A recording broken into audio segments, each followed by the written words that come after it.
8ನೇ ತರಗತಿಯ ಸಮಾಜ ವಿಜ್ಞಾನಕ್ಕೆ ಎಲ್ಲ ವಿದ್ಯಾರ್ಥಿಗಳಿಗೂ ಸ್ವಾಗತ. ಈ ದಿನ ನಾವು ಸಮಾಜ ವಿಜ್ಞಾನದ ಮೊದಲ ವಿಭಾಗವಾಗಿರತಕ್ಕಂತಹ ಅಧ್ಯಾಯ 2 ಇತಿಹಾಸವನ್ನು ನಾವು ನೋಡೋದಾದ್ರೆ, ಅದಕ್ಕಿಂತ ಮುಂಚಿತವಾಗಿ ಇತಿಹಾಸ ಎಂದರೇನು, ಇತಿಹಾಸದ ಪಿತಾಮಹ ಯಾರು ಎಂಬ ಒಂದು ವಿಚಾರವನ್ನ ತಿಳ್ಕೊಂಡು ನಂತರ ಹೋಗೋಣ. ಗತಕಾಲದ ಘಟನೆಗಳನ್ನು ನೈಜವಾಗಿ ಅಧ್ಯಯನ ಮಾಡುವುದನ್ನು ಇತಿಹಾಸ ಅಂತ ಕರೀತೀವಿ. ಈ ಕಡೆ ವೆರಿ ಗುಡ್. ಗತಕಾಲದ ಘಟನೆಗಳನ್ನು ನೈಜವಾಗಿ ಅಧ್ಯಯನ ಮಾಡುವುದು ಇತಿಹಾಸ ಅಂತ ಕರೀತೀವಿ. ನಾನೊಂದ್ಸರಿ ಹೇಳ್ತೀನಿ.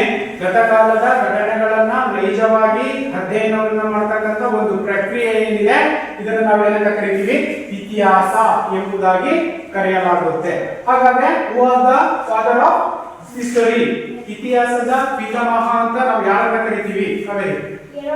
ಹೆರೋಡೋಟಸ್ ಅವರನ್ನ ಇತಿಹಾಸದ ಪಿತಾಮಹ ಎಂಬುದಾಗಿ ಕರೆಯಲಾಗುತ್ತೆ ಅಲ್ವಾ? ಪ್ರತಿ ಸಾರಿಗೂ ಕೂಡ ಈ ಒಂದು ಅಧ್ಯಾಯದಲ್ಲಿ ನಾವು ಅದನ್ನ ತಿಳ್ಕೊಂಡು ಮುಂದಕ್ಕೆ ಹೋಗಬೇಕಾಗಿರ್ತಕ್ಕಂಥದ್ದು. ಹಾಗಾದ್ರೆ ನಮ್ಮ ದೇಶ ಯಾವುದು? ಭಾರತ. ನಮ್ಮ ರಾಜ್ಯ ಯಾವುದು? ಕರ್ನಾಟಕ ಅಲ್ವಾ? ಭಾರತದ ರಾಜಧಾನಿ ಯಾವುದು? ಕರ್ನಾಟಕದ ರಾಜಧಾನಿ ಯಾವುದು? ಬೆಂಗಳೂರು. ಶೋರ್ ಅಲ್ವಾ? ಹಾಗಾದ್ರೆ ಭಾರತ ಅಂತಕ್ಕಂಥ ಹೆಸರು ಹೇಗೆ ಬಂತು ಅಲ್ವಾ? ಸುಮಾರು ವರ್ಷಗಳ ಕಾಲ ಬ್ರಿಟಿಷರು ಭಾರತವನ್ನ ಆಡಳಿತ ಮಾಡಿರ್ತಕ್ಕಂಥದ್ದು ನಮಗೆ ಗೊತ್ತಿದೆ.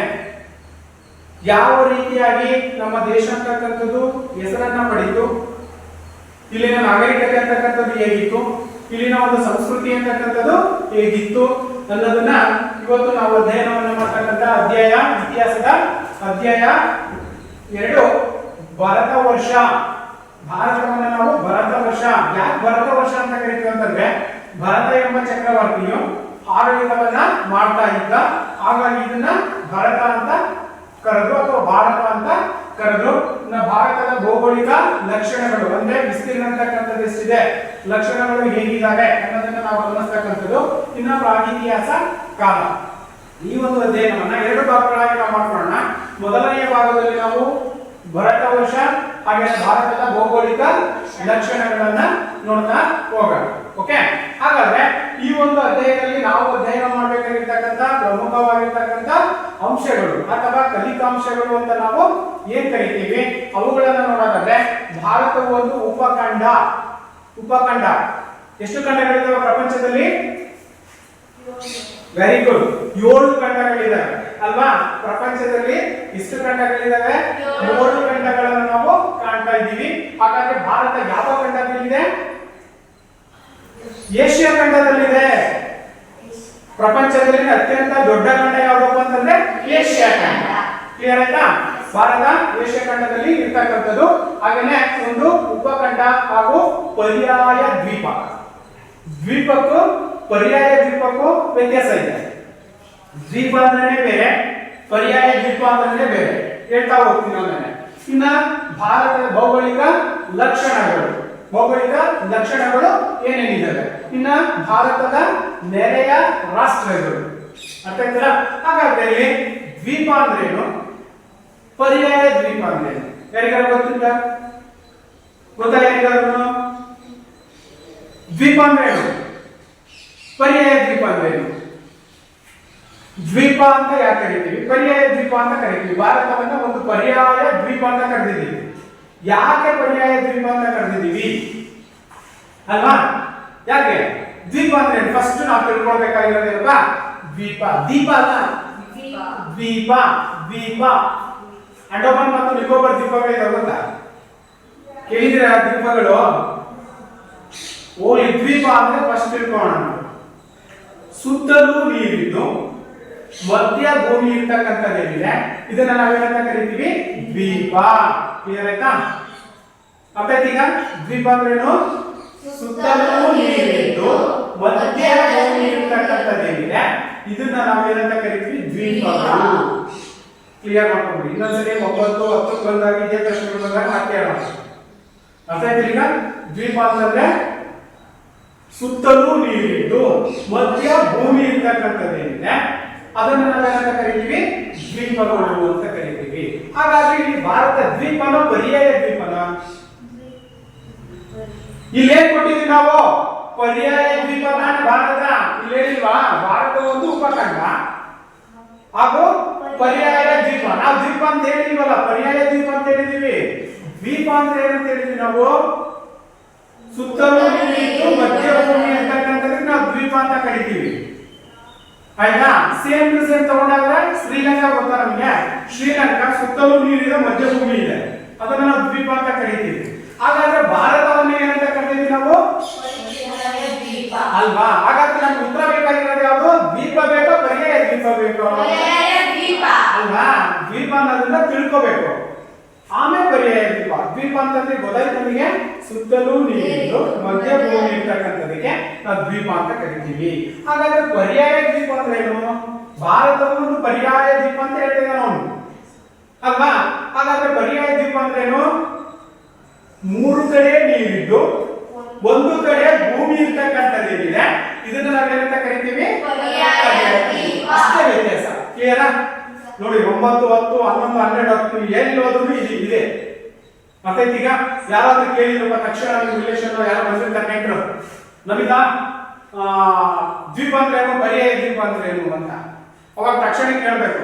ದ್ವೀಪ ಅಂತಂದ್ರೆ ಸುತ್ತಲೂ ನೀರಿದೆ, ಮಧ್ಯ ಭೂಮಿ ಇರ್ತಕ್ಕಂಥದ್ದು ನಾವು ದ್ವೀಪ ಅಂತ ಕರಿತೀವಿ. ಪರ್ಯಾಯ ದ್ವೀಪ ಅಂತಂದ್ರೆ ಮೂರು ಕಡೆ ನೀರಿದ್ದು ಒಂದು ಭಾಗ ಭೂಮಿ ಇರ್ತಕ್ಕಂಥದ್ದೇನಿದೆ ಅದನ್ನ ನಾವು ಪರ್ಯಾಯ ದ್ವೀಪ ಅಂತ ಕರಿತೀವಿ. ಹಾಗಾದ್ರೆ ಹೇಗೆ ಗುರುತು ಮಾಡ್ಬೇಕು ನಾವು, ಅಲ್ವಾ? ನೋಡೋಣ ಈಗ ಒಂದ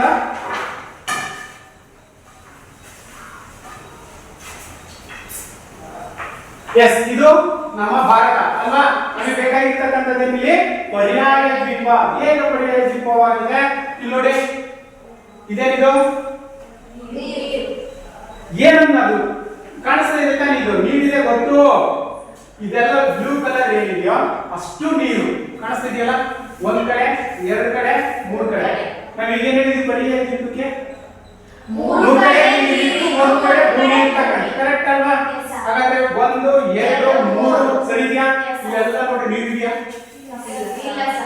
ಹಾಗಾದ್ರೆ ಭಾರತವನ್ನು ನಾವು ಪರ್ಯಾಯ ದ್ವೀಪ ಅಂತ ಕರಿಬೋದಾ? ಅಲ್ವಾ? ಇದಕ್ಕೆಲ್ಲ ತಾನೇ ಪರ್ಯಾಯ ದ್ವೀಪ ಅಂತ ಕರೆದಿರೋದು. ಹಾಗಾದ್ರೆ ಇಲ್ಲಿ ನಾವು ತಗೊಂಡಾಗ ಇಲ್ಲಿ ಯಾವುದು ಇದೆ? ಅರಬ್ಬಿ ಸಮುದ್ರ. ಕೇಳ್ತಾ ನೋಡಿ, ಅರಬ್ಬಿ ಸಮುದ್ರ ಇದೆ, ಅರೇಬಿಯನ್ ಸಿ. ಇಲ್ಲಿ ಯಾವ್ದಿದೆ? ಬೇ ಆಫ್ ಬೆಂಗಾಲ್, ಬಂಗಾಳ ಕೊಲ್ಲಿ. ಅರ್ಥ ಆಯ್ತಾ? ಬಂಗಾಳ ಕೊಲ್ಲಿ ಇದೆ, ಇದು ಹಿಂದೂ ಮಹಾಸಾಗರ. ನೋಡಿ ಮೂರು ಕಡೆ ನೀರಿಲ್ವಾ? ಅರಬ್ಬಿ ಸಮುದ್ರ ನೀರು, ಬಂಗಾಳ ಕೊಲ್ಲಿ ನೀರು, ಹಾಗೇನೆ ಹಿಂದೂ ಮಹಾಸಾಗರ. ಮೂರು ಕಡೆ ನೀರಿದೆ. ಇಲ್ಲೆಲ್ಲ ನೀರಿದೆಯಾ? ಆಗಿದ್ಮೇಲೆ ನಾವು ಭಾರತವನ್ನ ಪರ್ಯಾಯ ದ್ವೀಪ ಅಂತ ಕರಿಬೋದಾ? ಈಗ ಅರ್ಥ ಆಯ್ತಲ್ಲ? ನೋಡಿ ಶ್ರೀಲಂಕಾವನ್ನ ತಗೊಂಡಿದ್ದೀವಿ ನಾವು, ಕಾಣಿಸ್ತಾ ಇದೆ ಆಗಲೇ ಶ್ರೀಲಂಕಾ ಹೇಳಿಲ್ವಾ? ಶ್ರೀಲಂಕಾ ಇಲ್ಲಿದೆ ನೋಡಿ, 4 ಕಡೆ ನೀರಿದೆ ಸುತ್ತ. ಇದು ಶ್ರೀಲಂಕಾ, 4 ಕಡೆ ನೀರಿದೆ. ಎತ್ತ ತಿರುಗಿದ್ರೆ ಏನಾದ್ರೂ ಖಾಲಿ ಜಾಗ ಇದೆಯಾ? ಅಲ್ವಾ? ಹಾಗಾದ್ರೆ ಶ್ರೀಲಂಕಾವನ್ನ ದ್ವೀಪ ಅಂತ ಕರಿಬೋದಾ? ನಾವೇನ್ ಹೇಳಿದ್ವಿ? ದ್ವೀಪ ಅಂದ್ರೆ ಸುತ್ತಲೂ ನೀರಿದೆ, 4 ಕಡೆಗೂ ನೀರಿದೆ. ನೋಡಿ, ಇಲ್ಲೂ ನೀರಿದೆ, ಇಲ್ಲೂ ನೀರಿದೆ, ಇಲ್ಲೂ ನೀರಿದೆ, ಇಲ್ಲೂ ನೀರಿದೆ, ಮಧ್ಯ ಭೂಮಿ ಐತೆ. ಆದ್ರೆ ಭಾರತವನ್ನ ಏನಂತ ಕರಿತೀವಿ ನಾವು? ಪರ್ಯಾಯ ದ್ವೀಪ ಅಂತ ಕರಿತೀವಿ. ಯಾಕೆ ಪರ್ಯಾಯ ಅಂತಂದ್ರೆ ಇಲ್ಲಿ 3 ಕಡೆ ನೀರಿದೆ, ಒಂದು ಕಡೆ ಮಾತ್ರ ಭೂಮಿ ಇದೆ. ಹಾಗಾಗಿ ಭಾರತವನ್ನ ನಾವು ಒಂದು ಪರ್ಯಾಯ ದ್ವೀಪ ಅಂತ ಕರಿತೀವಿ. Yes or no? ಅರ್ಥ ಆಯ್ತಾ? ಈಗ ನೋಡಿ, ಅರಬ್ಬಿ ಸಮುದ್ರ, ಬಂಗಾಳ ಕೊಲ್ಲಿ, ಹಿಂದೂ ಮಹಾಸಾಗರ. ಕ್ಲಿಯರ್? ದ್ವೀಪಕ್ಕೂ ಮತ್ತು ಪರ್ಯಾಯ ದ್ವೀಪಕ್ಕೂ ವ್ಯತ್ಯಾಸ ಗೊತ್ತಾಯ್ತು ಅನ್ಕೊಂಡಿದ್ದೀನಿ. ಹೋಗೋಣ ಮುಂದೆ. ಎಸ್, ಹಾಗೇನೆ ಭಾರತದ ನೆರೆಯ ರಾಷ್ಟ್ರಗಳು, ನಮ್ಮ ಸುತ್ತಮುತ್ತಲ ರಾಷ್ಟ್ರಗಳು ಯಾವ್ಯಾವ ಇದಾವೆ ಅನ್ನೋದನ್ನ ನಾವು ಆಮೇಲೆ ನೋಡ್ತಾ ಹೋಗೋಣ. ಅಲ್ಲಿ ಚಾರ್ಟ್ ಇದೆ, ಮ್ಯಾಪ್ ಇದೆ, ಮ್ಯಾಪ್ ಅಲ್ಲಿ ನೋಡ್ತಾ ಹೋಗೋಣ. ಓಕೆ, ಇನ್ನ ಜಗತ್ತಿನ ಪ್ರತಿಯೊಂದು ರಾಷ್ಟ್ರ ಹಾಗೂ ಜನ ಸಮುದಾಯ ಚರಿತ್ರೆಯನ್ನ ಒಳಗೊಂಡಿರ್ತಕ್ಕಂಥದ್ದು, ಅವ್ರದೇ ಆಗಿರ್ತಕ್ಕಂಥ ಇತಿಹಾಸ ಇರ್ತಕ್ಕಂಥದ್ದಿದೆ ಅಲ್ವಾ? ಭಾರತದ ತನ್ನದೇ ಆಗಿರ್ತಕ್ಕಂಥ ಪರಂಪರೆಯನ್ನ, ಸಂಸ್ಕೃತಿಯನ್ನ, ಚರಿತ್ರೆಯನ್ನ, ಇತಿಹಾಸವನ್ನ ಭಾರತ ಅಂತಕ್ಕಂಥದ್ದು ಹೊಂದಿದೆ ಅಲ್ವಾ? ಭಾರತ ಅಂತಕ್ಕಂಥ ಹೆಸರು ಬರಲಿಕ್ಕೆ ಕಾರಣ ಏನು? ಸಿಂಧೂ ನದಿ ಅಂತಕ್ಕಂಥದ್ದಿತ್ತು. ಅದನ್ನ ಹಿಂದೂ ಅಂತ ಕರೆದ್ರು. ಆಮೇಲೆ ಭಾರತ ಹಿಂದೂಸ್ತಾನ ಆಯ್ತು, ಆಮೇಲೆ ಇಂಡಿಯಾ ಆಯ್ತು. ಇಂಡಿಯಾ ಆಗಿ ನಂತರ ಅದು ಭಾರತ ಅಂತಕ್ಕಂಥ ಹೆಸರನ್ನ ಪಡೆಯಿತು. ಭರತ ಅಂತ ಬರಲಿಕ್ಕೆ ಕಾರಣ ಏನು? ಭರತ ಎಂಬ ಚಕ್ರವರ್ತಿ ಆಡಳಿತವನ್ನ ಮಾಡ್ತಾ ಇದ್ದ, ಹಾಗಾಗಿ ಹಿಂದೂಸ್ತಾನವನ್ನ ಭರತ. ಈ ರೀತಿಯಾಗಿ ತನ್ನದೇ ಆಗಿರ್ತಕ್ಕಂಥ ಒಂದು ಇತಿಹಾಸವನ್ನ ಭಾರತ ಹೊಂದಿರ್ತಕ್ಕಂಥದ್ದೇ. ಜಗತ್ತಿನ ಪ್ರತಿಯೊಂದು ರಾಷ್ಟ್ರಗಳೇನಿದಾವೆ, ಏನು ಜಗತ್ತಿನಲ್ಲಿರ್ತಕ್ಕಂಥ ಪ್ರತಿಯೊಂದು ರಾಷ್ಟ್ರಗಳಲ್ಲಿ ಈಗ ನಾವು ನೋಡೋದಾದ್ರೆ 196 ರಾಷ್ಟ್ರಗಳಿದಾವೆ ಪ್ರಪಂಚದಲ್ಲಿ. ಸುಮಾರು 200ಕ್ಕಿಂತಲೂ ಹೆಚ್ಚಿನ ಭಾಗದಲ್ಲಿ ನಾವು ಪ್ರಪಂಚಗಳನ್ನ ಕಾಣ್ತಾ ಇದ್ದೀವಿ. ಸಮುದಾಯದ ಚರಿತ್ರೆಯನ್ನ ಮತ್ತು ಸಂಸ್ಕೃತಿಯನ್ನ ರೂಪಿಸುವಲ್ಲಿ ಭೌಗೋಳಿಕ ಪರಿಸರಗಳು ಪ್ರಭಾವವನ್ನು ಬೀರುತ್ತವೆ. ಅರ್ಥ ಈಗ ತನ್ನದೇ ಆಗಿರ್ತಕ್ಕಂಥ ಪರಿಸರ ಅಂತಕ್ಕಂಥದ್ದು, ತನ್ನದೇ ಆಗಿರ್ತಕ್ಕಂಥ ಸಂಸ್ಕೃತಿಯನ್ನ, ತನ್ನದೇ ಆಗಿರ್ತಕ್ಕಂಥ ಪರಂಪರೆಯನ್ನ ಭಾರತ ಅಂತಕ್ಕಂಥದ್ದು ಒಳಗೊಂಡಿದೆ. ಇನ್ನ ಮಾನವನ ಜೀವಕ್ಕೂ ಅವನ ಪರಿಸರಕ್ಕೂ ನಿಕಟ ಸಂಬಂಧವಿದೆ. ಇಲ್ಲಿ ಭಾರತದಲ್ಲಿ ನೋಡಿ, ಮಾನವನ ಜೀವನಕ್ಕೂ ಮತ್ತು ನಿಕಟವಾಗಿರ್ತಕ್ಕಂಥ ಪರಿಸರ, ಉತ್ತಮವಾಗಿರ್ತಕ್ಕಂಥ ಪರಿಸರ ಇದ್ರೆ ಉತ್ತಮವಾಗಿರ್ತಕ್ಕಂಥ ಒಂದು ಪರಿಸರದಲ್ಲಿ ನಾವು ಬೆಳವಣಿಗೆ ಆಗ್ತೀವಿ. ಕೆಟ್ಟದಾಗಿರ್ತಕ್ಕಂಥ ಪರಿಸರದಲ್ಲಿ ನಾವೇನಾದ್ರೂ ಬೆಳವಣಿಗೆ ಆದ್ರೆ ಕೆಟ್ಟ ಪರಿಸರವನ್ನು ನಾವು ಕಾಣ್ತೀವಿ. ಆದ್ರೆ ನಿಕಟವಾಗಿರ್ತಕ್ಕಂಥ ಸಂಬಂಧವನ್ನ ನಾವು ಇಲ್ಲಿ ಹೊಂದಿದ್ದೀವಿ. ಇನ್ನ ಈ ಒಂದು ಏಷ್ಯಾ ಖಂಡದ ದಕ್ಷಿಣ ಭಾಗದಲ್ಲಿ ವಿಶಾಲ ಪ್ರದೇಶವನ್ನು ಹೊಂದಿರುವ ಭಾರತವು ಒಂದು ಉಪಖಂಡ. ಈ 7 ಖಂಡಗಳಿದಾವಲ್ಲ, 7 ಖಂಡಗಳು, ಆ ಖಂಡಗಳಲ್ಲಿ ಭಾರತವು ಕೂಡ ಏನು ಏಷ್ಯಾ ಖಂಡದಲ್ಲಿದೆ. ಏಷ್ಯಾ ಖಂಡದಲ್ಲಿ ತನ್ನದೇ ಆಗಿರ್ತಕ್ಕಂಥ ಒಂದು ಉಪಖಂಡವನ್ನ ಭಾರತ ಅಂತಕ್ಕಂಥದ್ದು ಒಳಗೊಂಡಿರ್ತಕ್ಕಂಥದ್ದು. ಇನ್ನ 3 ಕಡೆ ನೀರಿನಿಂದಲೂ ಈಗಾಗಲೇ ನಾವು ಹೇಳಿದೀವಿ. ಪರ್ಯಾಯ ದ್ವೀಪ ಅಂದ್ರೆ ಏನಂತ ಹೇಳಿದೀವಿ, 3 ಕಡೆ ನೀರಿದೆ ಅಲ್ವಾ? 1 ಕಡೆ, 2 ಕಡೆ, 3 ಕಡೆ. ಅದನ್ನ ಇಲ್ಲಿ ನೋಡಿ, 3 ಕಡೆ ನೀರಿನಿಂದಲೂ ಮತ್ತು 1 ಕಡೆ ಭೂಭಾಗದಿಂದಲೂ ಕೂಡ ಆವೃತವಾಗಿರ್ತಕ್ಕಂಥ ಪ್ರದೇಶ ಯಾವುದು ಅಂತಂದ್ರೆ ಭಾರತ. ಹಾಗಾಗಿ ಭಾರತವನ್ನು ನಾವು ಏನಂತ ಕರಿತೀವಿ? ಪರ್ಯಾಯ ದ್ವೀಪ. ನೋಡಿ ಅಲ್ಲೇ ಕೊಟ್ಟಿದ್ದಾರೆ, 3 ಕಡೆ ನೀರಿನಿಂದಲೂ ಆವೃತವಾಗಿರ್ತಕ್ಕಂಥದ್ದು, 1 ಕಡೆ ಭೂಭಾಗ. ನೋಡಿ ಕಾಣಿಸ್ತದೆ ಈ ಚಿತ್ರವನ್ನು ನಾವು ಮ್ಯಾಪ್ ಅನ್ನು ನೋಡಿದಾಗ. ಇನ್ನ ಇದೊಂದು ಪರ್ಯಾಯ ದ್ವೀಪವಾಗಿರ್ತಕ್ಕಂಥದ್ದು. ಯಾವುದು? ಭಾರತ ಪರ್ಯಾಯ ದ್ವೀಪವಾಗಿರ್ತಕ್ಕಂಥದ್ದು. ಈಗಾಗಲೇ ಹೇಳಿದ್ವಿ ನಾವು, ದ್ವೀಪ ಅಂದ್ರೆ ಏನು, ಪರ್ಯಾಯ ದ್ವೀಪ ಅಂದ್ರೆ ಏನು ಹೇಳ್ಬೋದಲ್ಲ? ಯಾರು ಹೇಳ್ತೀರಾ ಪರ್ಯಾಯ ದ್ವೀಪ ಅಂದ್ರೆ ಏನು ಅಂತ? ಎನಿಬಡಿ? ಪರ್ಯಾಯ ದ್ವೀಪ ಅಂದ್ರೆ ಏನು? 3 ಕಡೆ ನೀರಿದ್ದು, 1 ಕಡೆ ಒಂದು ಭಾಗ ನೀರಲ್ಲಿ ಭೂಮಿ ಇರ್ತಕ್ಕಂಥದಕ್ಕೆ ನಾವೇನಂತ ಕರಿತೀವಿ? ಪರ್ಯಾಯ ದ್ವೀಪ ಅಲ್ವಾ? ಎಸ್. ಹಾಗಾದ್ರೆ ನೆರೆಯ ರಾಷ್ಟ್ರಗಳು ಅಂತಂದ್ರೆ ಅಕ್ಕಪಕ್ಕದ ಗಡಿಭಾಗದಲ್ಲಿ ಬರ್ತಕ್ಕಂಥ ರಾಷ್ಟ್ರಗಳು ಯಾವ್ಯಾವ ಇದ್ದಾವೆ? ಗಡಿಭಾಗ ಅಂತ ಕರಿತೀವಿ ನಾವು. ಆಗ ನೆರೆಯ ರಾಷ್ಟ್ರಗಳು ಅಂತ ಕರಿತೀವಿ. ದೇಶಕ್ಕೆ ಬಂದಾಗ ನೆರೆಯ ರಾಜ್ಯಗಳು ಯಾವ್ಯಾವ ಇದ್ದಾವೆ? ಆಂಧ್ರ, ತಮಿಳುನಾಡು, ಕೇರಳ ಅಂತ ಹೇಗೆ ಕರಿತೀವೋ ಹಾಗೆ ನಮ್ಮ ದೇಶಕ್ಕೆ ಬಂದಂತ ಸಂದರ್ಭದಲ್ಲಿ ನೆರೆಯ ರಾಷ್ಟ್ರಗಳು ಯಾವ್ಯಾವ ಇದ್ದಾವೆ ಅಂದ್ರೆ ಅಕ್ಕಪಕ್ಕದ ಗಡಿಭಾಗದಲ್ಲಿ ಇರ್ತಕ್ಕಂಥ. ನೋಡಿ, ಇದು ನಮ್ಮ ದೇಶದ ಭೂಪಟ ಅಲ್ವಾ? ಇದು ಗಡಿಭಾಗ ನಮ್ಮದು ಏನಿದೆಯಾ, ಇದಷ್ಟು ಕೂಡ ಏನಿದು ಗಡಿಭಾಗ. ಕ್ಲಿಯರ್ ಆಗ್ತಿಲ್ಲ? ಗಡಿಭಾಗ ಅಂತಕ್ಕಂಥದ್ದು ಏನಿದೆ, ಈ ಒಂದು ಗಡಿಭಾಗ, ಅದನ್ನೇ ನಾವು ಏನು ನೆರೆಯ ರಾಷ್ಟ್ರಗಳು, ನಮ್ಮ ಅಕ್ಕಪಕ್ಕದಲ್ಲಿ ಇರ್ತಕ್ಕಂಥ ರಾಷ್ಟ್ರಗಳು ಯಾವ್ಯಾವ ಇದಾವೆ ಅಂತ ನಾವು ಗುರ್ತನ್ನ ಮಾಡ್ಬೇಕೀಗ ಅಲ್ವಾ? ಹಾಗಾದ್ರೆ ಈಗ ನೋಡಿ ಯಾವ್ಯಾವ ಇದಾವೆ ನೆರೆಯ ರಾಷ್ಟ್ರಗಳು, ಇದನ್ನ ಕೇಳ್ಬೋದು. ನೀವು 2 ಅಂಕದ ಪ್ರಶ್ನೆಗೂ ಕೂಡ ಕೇಳ್ಬಹುದು ಅಲ್ವಾ? ನೆರೆಯ ರಾಷ್ಟ್ರಗಳನ್ನ ತಿಳಿಸಿ ಅಂತೇಳಿ. ನೋಡಿ, ಚೀನಾ ಇದೆ, ನೇಪಾಳ ಇದೆ, ಭೂತಾನ್ ಇದೆ, ಬಾಂಗ್ಲಾದೇಶ್ ಇದೆ, ಮ್ಯಾನ್ಮಾರ್ ಇದೆ ಅಲ್ವಾ? ಮ್ಯಾನ್ಮಾರ್ ಇದೆ, ಅಫ್ಘಾನಿಸ್ತಾನ ಇದೆ, ಪಾಕಿಸ್ತಾನ ಇದೆ. ಇವೆಲ್ಲವನ್ನು ಕೂಡ ನಾವೇನಂತ ಕರಿತೀವಿ? ನೆರೆಯ ರಾಷ್ಟ್ರಗಳು. ನೋಡಿ ಇಲ್ಲಿ ನೋಡ್ಕೊಂತ ಬರ್ರಿ, ಅಫ್ಘಾನಿಸ್ತಾನ ಆಯ್ತಾ? ಕಾಣಿಸ್ತಾ ಇದೆಯಾ ಅಫ್ಘಾನಿಸ್ತಾನ? ಓದ್ರಿ. ಪಾಕಿಸ್ತಾನ, ನೇಪಾಳ, ಇಲ್ಲಿ ಕನ್ನಡದಲ್ಲಿರೋ ಅಲ್ಲಿದ್ದಾವೆ ಅಲ್ವಾ? ನೋಡಿ, ನೇಪಾಳ ಇದ್ಯಾವುದು?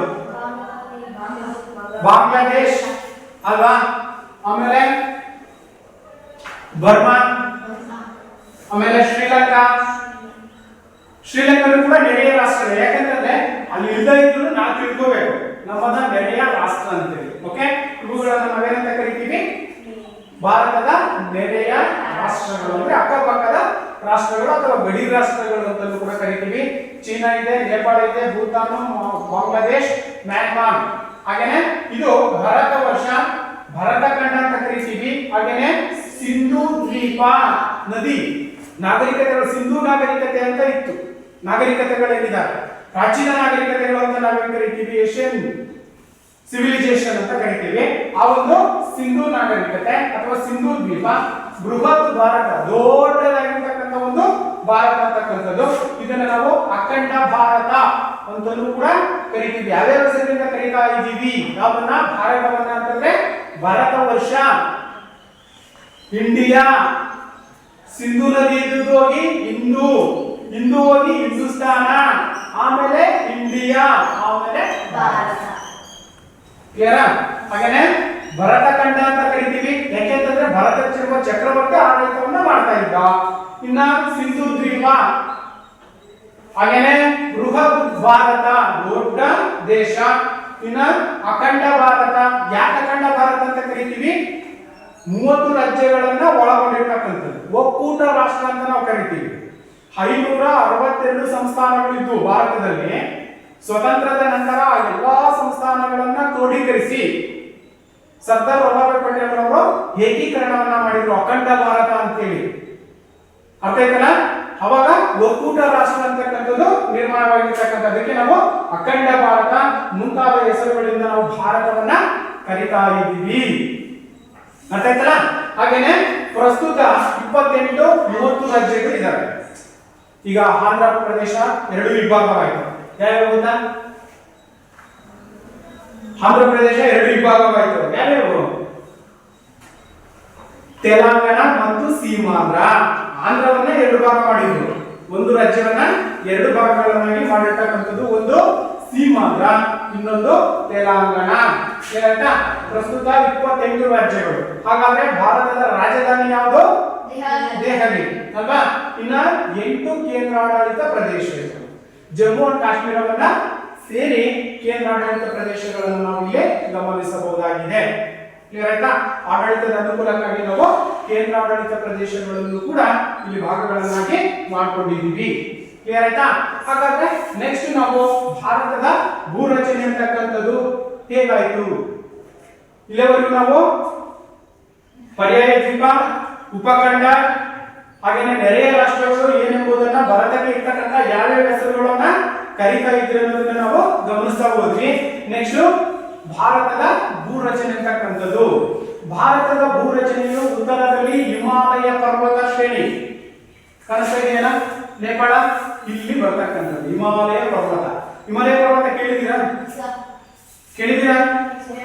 ಅತ್ಯಂತ ಎತ್ತರವಾಗಿರ್ತಕ್ಕಂಥ ಶಿಖರ ಯಾವುದಲ್ಲಿ?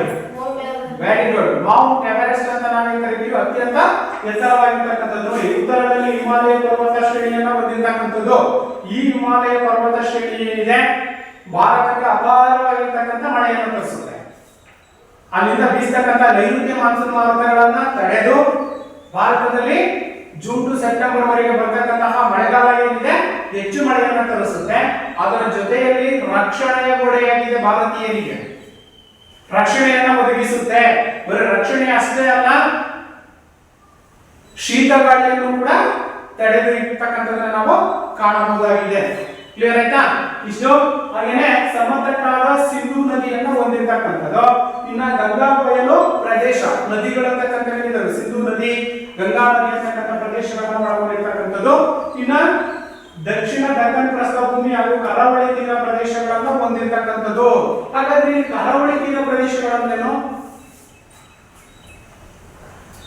ಕರಾವಳಿ ತೀರ ಪ್ರದೇಶಗಳಂದ್ರೇನು? ಸಮುದ್ರ ತೀರ ಪ್ರದೇಶಗಳಿವೆ ಗೊತ್ತಾ? ಸಮುದ್ರ ತೀರ ಪ್ರದೇಶ ಮಂಗಳೂರು, ಕಾರವಾರ, ಉಡುಪಿ, ಮುರುಡೇಶ್ವರ ಸಮುದ್ರ ತೀರ ಪ್ರದೇಶಗಳನ್ನ ಬೀಚ್ ಅಂತಿರಲ್ಲ, ಸಮುದ್ರ ತೀರ ಪ್ರದೇಶಗಳನ್ನ ಒಳಗೊಂಡಿರ್ತಕ್ಕಂಥ ಪ್ರದೇಶಗಳನ್ನ ನಾವೇನಂತ ಕರಿತೀವಿ? ಕರಾವಳಿ ತೀರ ಪ್ರದೇಶಗಳು ಎಂಬುದಾಗಿ ಕರೆಯಲಾಗುತ್ತೆ. ಅರ್ಥ ಆಯ್ತಾ?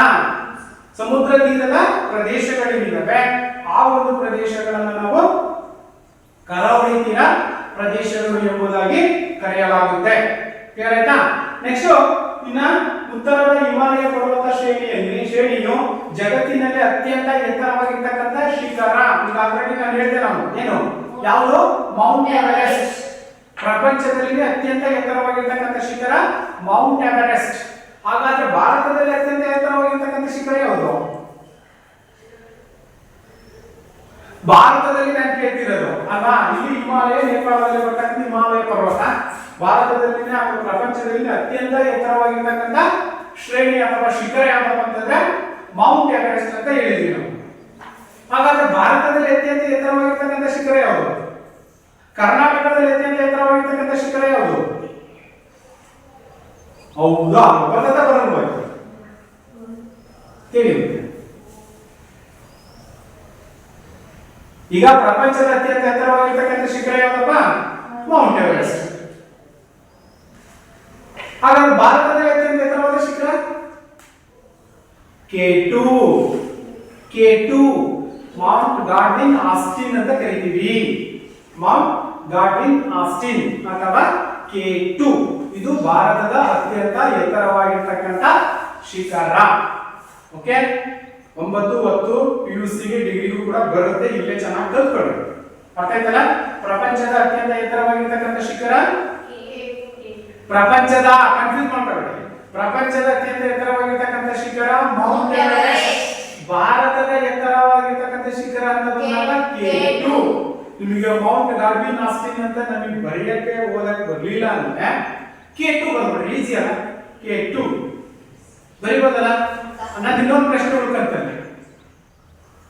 ಯಾವ್ದು? ಕರ್ನಾಟಕದ ಅತ್ಯಂತ ಎತ್ತರವಾಗಿರ್ತಕ್ಕಂಥ ಶಿಖರ ಯಾವುದು? ತಿಳ್ಕೋಬೇಕು ಇವನ್ನೆಲ್ಲ. ಒಂದು ಪ್ರಪಂಚದ ಬಂದಿರ್ತೇನೆ ಮೂರನ್ನು ತಿಳ್ಕೊಳ್ಳೋಕೆ ಪ್ರಯತ್ನ ಪಡ್ಬೇಕು. ಬಹಳ ದೂರ ಇಲ್ಲ ಅದು. ಕರ್ನಾಟಕದ್ದು ಚಿಕ್ಕಮಗಳೂರು ಜಿಲ್ಲೆಯಲ್ಲಿದೆ. ಅರ್ಥ ಆಯ್ತಲ್ಲ? ಮುಳ್ಳಯ್ಯನಗಿರಿ ಅಂತ ಕೇಳಿದ್ದೀರಾ? ಚಿಕ್ಕಮಗಳೂರಲ್ಲೇ ತಾನೇ ಇರೋದು. ಮುಳ್ಳಯ್ಯನಗಿರಿನೇ ಕರ್ನಾಟಕದ ಅತ್ಯಂತ ಎತ್ತರವಾಗಿರ್ತಕ್ಕಂಥ ಶಿಖರ ಅಲ್ವಾ? ಚಿಕ್ಕಮಗಳೂರು ಜಿಲ್ಲೆಯಲ್ಲಿ ಇದೆ ಅದು. ಇಲ್ಲಿಂದ ಒಂದು 40 ಕಿಲೋಮೀಟರ್ ಆಗ್ಬೋದು. 40ರಿಂದ 50 ಕಿಲೋಮೀಟರ್. ನೋಡಿದಿರಲ್ಲ? ನೋಡಿದಿರ ಗೊತ್ತಿಲ್ಲ. ಅರ್ಥ ಆಯ್ತಲ್ಲ? ಈಗ ಪ್ರಪಂಚದ ಅತ್ಯಂತ ಎತ್ತರವಾಗಿರ್ತಕ್ಕಂಥ ಶಿಖರ ಮೌಂಟ್ ಎವರೆಸ್ಟ್. ಭಾರತದ ಅತ್ಯಂತ ಎತ್ತರವಾಗಿರ್ತಕ್ಕಂಥ ಶಿಖರ K2. ಕರ್ನಾಟಕದ ಅತ್ಯಂತ ಎತ್ತರವಾಗಿರ್ತಕ್ಕಂಥ ಶಿಖರ ಮುಳ್ಳಯ್ಯನಗಿರಿ. ಕ್ಲಿಯರ್ ಆಯ್ತಾ? ಹಾಗಾದ್ರೆ ಇನ್ನೂ ಒಂಥರ ಪ್ರಶ್ನೆ ಬರುತ್ತೆ. ಭಾರತದಲ್ಲಿ ಅತ್ಯಂತ ಮಳೆ ಬೀಳುವ ಪ್ರದೇಶ ಯಾವುದು? ಭಾರತದ ಪ್ರಶ್ನೆ ಅರ್ಥ ಮಾಡ್ಕೋಬೇಕು. ಭಾರತದ ಅತ್ಯಂತ ಮಳೆ ಬೀಳುವ, ಅಧಿಕ ಮಳೆ ಬೀಳುವ ಪ್ರದೇಶ ಯಾವುದು? ಮೇಘಾಲಯದ ಮೌಸಿನ್ರಾಮ್. ಮೇಘಾಲಯದ ಮೌಸಿನ್ರಾಮ್. ಅದೇ ತರ ಕರ್ನಾಟಕದಲ್ಲಿ ಅತ್ಯಧಿಕ ಮಳೆ ಬೀಳುವ ಪ್ರದೇಶ ಯಾವುದು?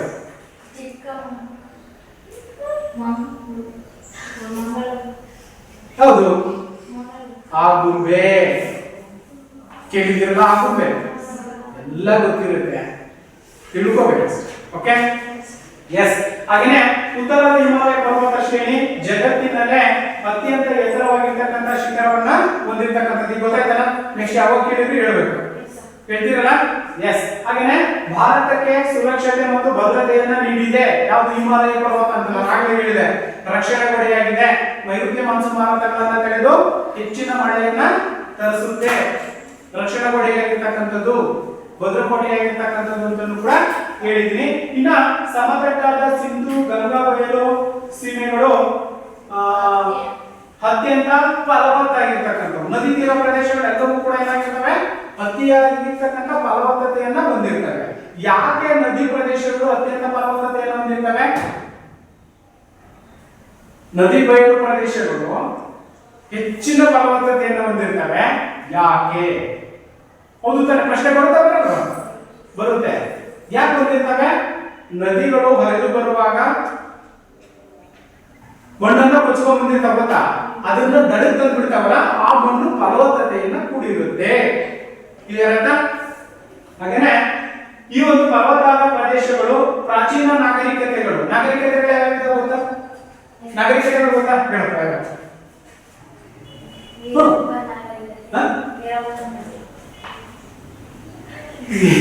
ಹರಪ್ಪ ನಾಗರಿಕತೆ,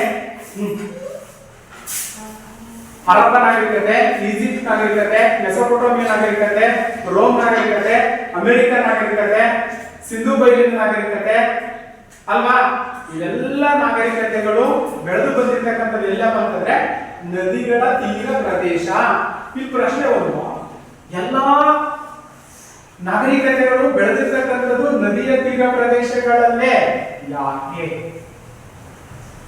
ವೆರಿ ಸಿಂಪಲ್ ನೋಡಿ, ಎಲ್ಲಾ ನದಿಗಳು ಹರಿದು ಬರ್ಬೇಕಾದ್ರೆ ಫಲವತ್ತಾಗಿರ್ತಕ್ಕಂಥ ಮಣ್ಣನ್ನ ತರ್ತಾ ಇದ್ವು. ಅವಾಗ ಜನರು ಏನ್ ಮಾಡಿದ್ರು, ಅಲ್ಲಿ ವ್ಯವಸಾಯವನ್ನ ಮಾಡ್ಲಿಕ್ಕೆ ಹೆಚ್ಚಿನ ಜನರು ಆ ಪ್ರದೇಶಕ್ಕೆ ಹೋದ್ರು. ಹಾಗಾಗಿ ನಾಗರಿಕತೆಗಳು ಹುಟ್ಟಿಕೊಂಡ್ರು. ಇಷ್ಟೇ, ಹೌದಲ್ವಾ? ಜನರಲ್ ಅಂತ ಕೊಡ್ಬೇಕು, ಯಾವಾಗಲೂ ನಾಲೆಡ್ಜ್ ಯೋಚನೆ ಮಾಡ್ಬೇಕು ನಾವು ಏನ್ ಹೇಳ್ತಾ ಇದೀವಿ ಅಂತ. ಅವಾಗ ಏನಾಗುತ್ತೆ, ಈಸಿ ಆಗ್ತಕ್ಕಂಥದ್ದನ್ನ ನಾವು ಗಮನಿಸಬಹುದು. ಕ್ಲಿಯರ್ ಆಯ್ತು? ಈಗ ಎಲ್ಲಾ ನಾಗರಿಕತೆಗಳು, ಈಗೇನು ನಾಗರಿಕತೆಗಳು ಹೇಳಿದ್ವೋ ಎಲ್ಲಾ ನಾಗರಿಕತೆಗಳು ಕೂಡ ಬೆಳೆದು ಬಂದಿರತಕ್ಕಂಥದ್ದಲ್ಲಿ ನದಿಗಳ ತೀರ ಪ್ರದೇಶದಲ್ಲಿ. ಯಾಕೆ ಅಲ್ಲೇ ನಾಗರಿಕತೆಗಳು ಬೆಳವಣಿಗೆ ಆಗೋ? ನದಿಗಳು ಹರಿದು ಬರಬೇಕಾಗ ಒತ್ತು ತರ್ತಕ್ಕಂಥ ಫಲವತ್ತಾದ ಮಣ್ಣು ವ್ಯವಸಾಯಕ್ಕೆ ಯೋಗ್ಯವಾಗಿತ್ತು. ಹಾಗಾಗಿ ಜನರು ಅಲ್ಲಿಗೆ ವಲಸೆ ಹೋದ್ರು, ಅಲ್ಲೇ ಕುಟುಂಬಗಳನ್ನು ನಿರ್ಮಾಣ ಮಾಡಿಕೊಂಡ್ರು. ಅಲ್ಲಿ ಜನಸಂಖ್ಯೆ ಪ್ರಮಾಣ ಹೆಚ್ಚಾಯ್ತು, ಅಲ್ಲಿ ನಾಗರಿಕತೆಗಳು ಬೆಳವಣಿಗೆ ಆಯ್ತು. ಕ್ಲಿಯರ್ ಆಯ್ತಾ? ಎಸ್. ಹಾಗೇನೆ ಇಲ್ಲಿ ಪ್ರದೇಶಗಳು ಪ್ರಾಚೀನ ನಾಗರಿಕತೆಗಳಾಗಿರ್ತಕ್ಕಂಥ ಸಿಂಧು ಮತ್ತು ವೇದ ಕಾಲದ ನಾಗರಿಕತೆಗಳು. ವೇದಗಳು ಗೊತ್ತಾ? 4 ವೇದಗಳಿದ್ದಾವೆ. ವೇದಗಳು ಕೇಳಿದ್ದೀರಾ? ಋಗ್ವೇದ, ಯಜುರ್ವೇದ, ಸಾಮವೇದ ಮತ್ತು ಅಥರ್ವ ವೇದ. ತಿಳ್ಕೋಬೇಕು ಎಲ್ಲವನ್ನ. ಒಬ್ಬರಾದ್ರೂ ಕೇಳಬೇಕು ಅಷ್ಟೇ, ಸರ್ ವೇದಗಳಂದ್ರೆ ಏನು ಅಲ್ವಾ? ವೇದಗಳು 4 ಇದಾವೆ, ವರ್ಣಗಳು 4 ಇದಾವೆ, ಆಶ್ರಮಗಳು 4 ಇದಾವೆ. ನೋಡಿ, ಗೊತ್ತೇ ಇಲ್ಲ ನಿಮಗೆ. ವೇದಗಳು ಹೇಳಿದ 4 ಯಾವ್ಯಾವು? ಋಗ್ವೇದ, ಯಜುರ್ವೇದ, ಸಾಮವೇದ ಮತ್ತು ಅಥರ್ವ ವೇದ. ವರ್ಣಗಳು ಬಂದ್ರೆ, ವರ್ಣಗಳನ್ನು ಬಣ್ಣಗಳು ಅಂತ ಕರಿತೀವಿ, ಅದು 4 ಇದಾವೆ. ಯಾವ್ಯಾವು? ಬ್ರಾಹ್ಮಣ, ಕ್ಷತ್ರಿಯ, ವೈಶ್ಯ, ಶೂದ್ರ. ಅರ್ಥ ಆಯ್ತಾ? ಇನ್ನ ಆಶ್ರಮಗಳಿಗೆ ಬಂದ್ರೆ ಬ್ರಹ್ಮಚರ್ಯಾಶ್ರಮ, ಗೃಹಸ್ಥಾಶ್ರಮ, ಸನ್ಯಾಸಾಶ್ರಮ ಮತ್ತು ವಾನಪ್ರಸ್ಥ. 4 12 ಏನಿದೆ ನಮ್ಮ ಮೈಂಡ್ ಅಲ್ಲಿ ಇರ್ಬೇಕು ಯಾವಾಗಲೂ ಕೂಡ.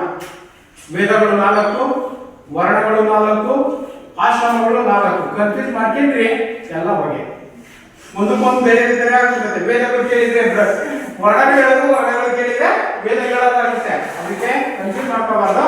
ವೇದಗಳ ಕಾಲದ ನಾಗರಿಕತೆಗಳು ಇಲ್ಲಿಯೇ ಹುಟ್ಟಿರ್ತಕ್ಕಂಥದ್ದು. ನಾಗರಿಕತೆಗಳು ಏನಿದ್ದಾವೆ ನಾವು ಹೇಳಿದವಲ್ಲ, ಈಜಿಪ್ಟ್ ನಾಗರಿಕತೆ, ರೋಮ್ ನಾಗರಿಕತೆ, ಎಲ್ಲಾ ನಾಗರಿಕತೆಗಳು ಕೂಡ ಹುಟ್ಟಿರ್ತಕ್ಕಂಥದ್ದೇ ಈ ಒಂದು ನದಿಗಳ ತೀರ ಪ್ರದೇಶದಲ್ಲಿ.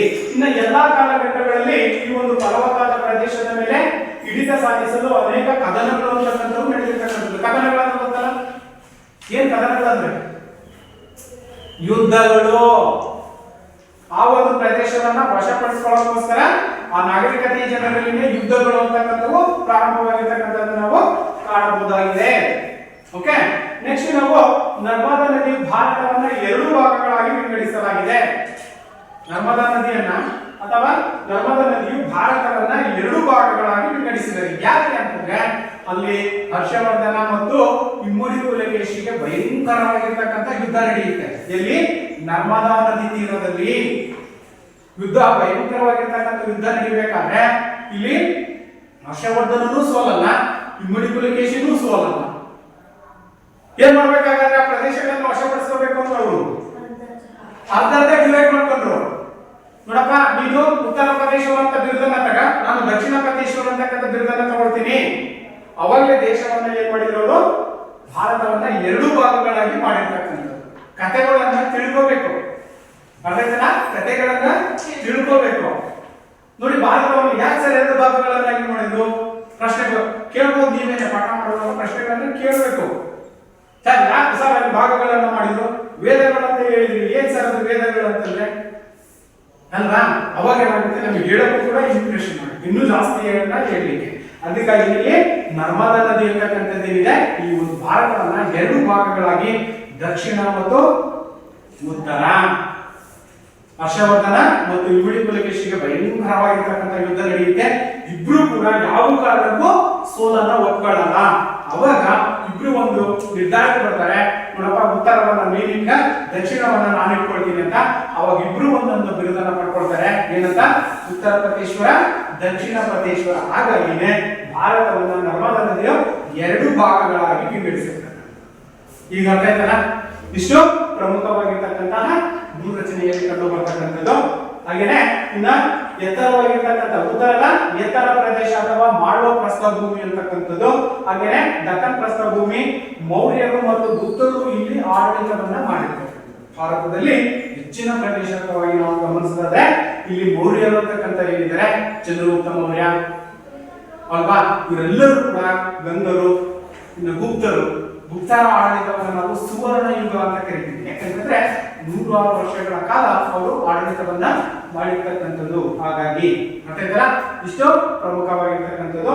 ಇನ್ನು ಭೌಗೋಳಿಕ ಲಕ್ಷಣಗಳನ್ನು ನಾವು ಗಮನಿಸಿದರೆ ಭಾರತವು ಒಟ್ಟು 32,87,264 ಲಕ್ಷ ಚದುರ ಕಿಲೋಮೀಟರ್ ವಿಸ್ತೀರ್ಣವನ್ನ ಹೊಂದಿರತಕ್ಕಂಥದ್ದು.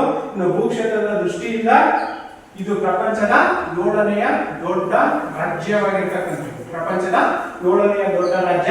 ಇನ್ನು ಪ್ರಪಂಚದ ಭೂಕ್ಷೇತ್ರಕ್ಕೆ ಹೋಲಿಸಿದ್ದು 2.4ರಷ್ಟು ಇರಬೇಕು.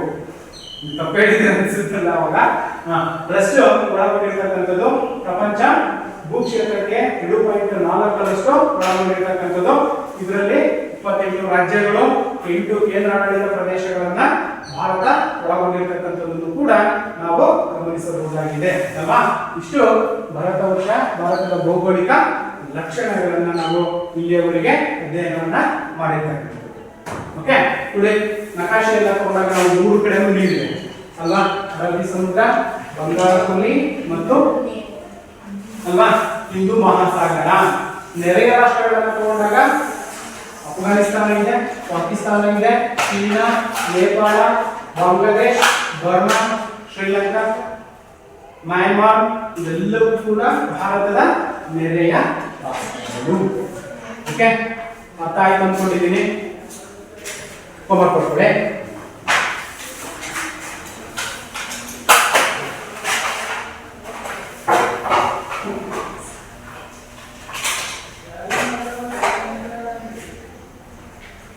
ಭಾರತದ ನೆರೆಯ ರಾಷ್ಟ್ರಗಳು ಯಾವುವು? ಭಾರತದ ನೆರೆಯ ರಾಷ್ಟ್ರಗಳು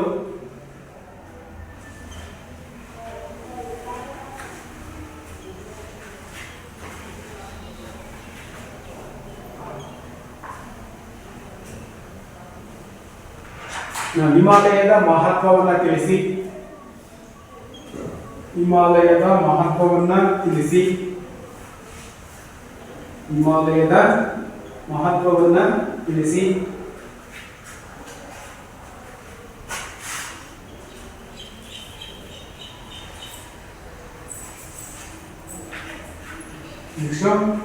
ಭೌಗೋಳಿಕ ಲಕ್ಷಣಗಳನ್ನ ತಿಳಿಸಿ. ಭೌಗೋಳಿಕ ಲಕ್ಷಣಗಳನ್ನ ತಿಳಿಸಿ.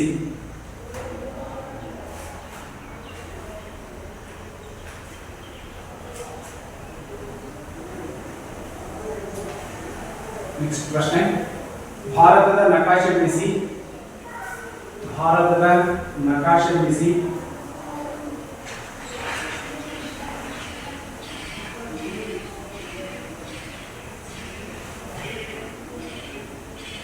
ದೆಹಲಿ,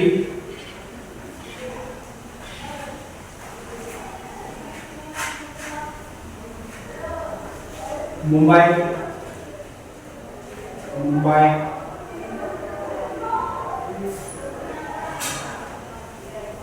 ಕೋಲ್ಕತ್ತಾ.